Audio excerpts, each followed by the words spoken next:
Hi friends, welcome to my mini vlogs. ভাল লাগিলে subscribe কৰি লব যাতে কি মই আগলৈ আৰু ধুনীয়া আপোনালোকক ভিডিঅ'বোৰ দিব পাৰো। Friends, আজি আপোনালোকক সুন্দৰ জাগা এঠাইলৈ লৈ যাম। তাত আপোনালোকে মনোমোহা দৃশ্য দেখিবলৈ পাব। এতিয়া আমি গৈ আছো। কিছু সময় পাছতে সেই ঠাইলৈ পাম গৈ।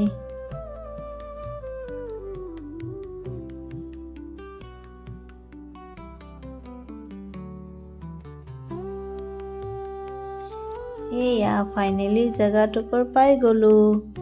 এয়া হৈছে ঐতিহাসিক শ্ৰী শ্ৰী চানপাৰা শিৱ মন্দিৰ। আসলতে মাহঁতে কিছুদিন আগত কাছ এটা পাইছিলে।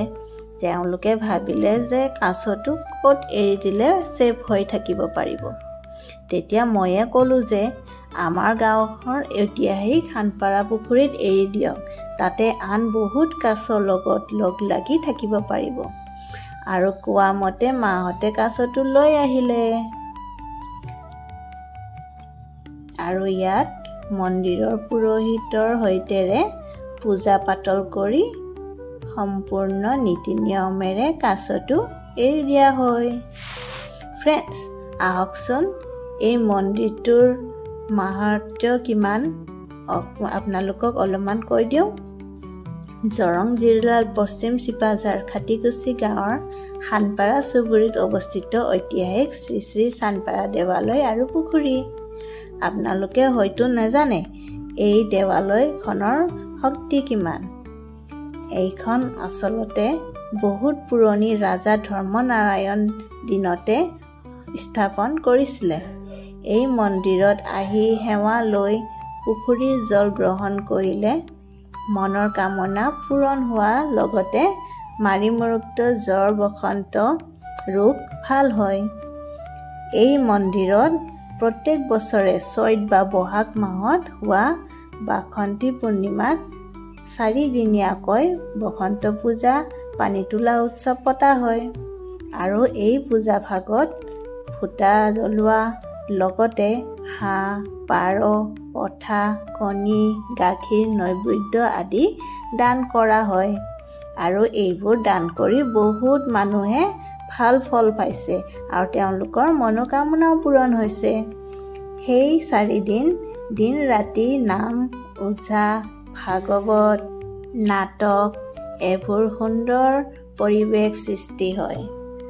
এয়া বামুণজনে আমাৰ পুৰোহিতজনে কাছটো ধুনীয়া নীতি নিয়মেৰে এৰি দিবলৈ পূজা পাতল কৰি আছে। আপোনালোক চাই থাকক।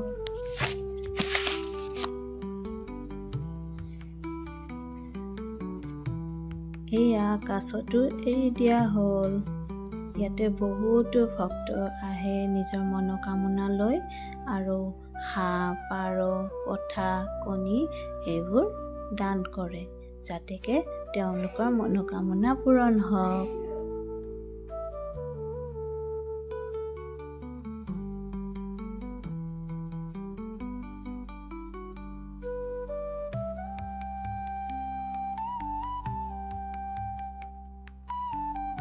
এয়া চাওক ইমান ধুনীয়া সুন্দৰ পৰিৱেশ। ইয়াতে দেৱী মন্দিৰ, বিষ্ণু মন্দিৰ আৰু শিৱ মন্দিৰ আছে। আপোনালোকক মন্দিৰৰ ভিতৰলৈ লৈ যাওঁ বলক। এয়া আমাৰ শিৱলিংগ। ইয়াত সকলোৱে ধূপ চাকি বন্তি দি সেৱা লয়। এয়া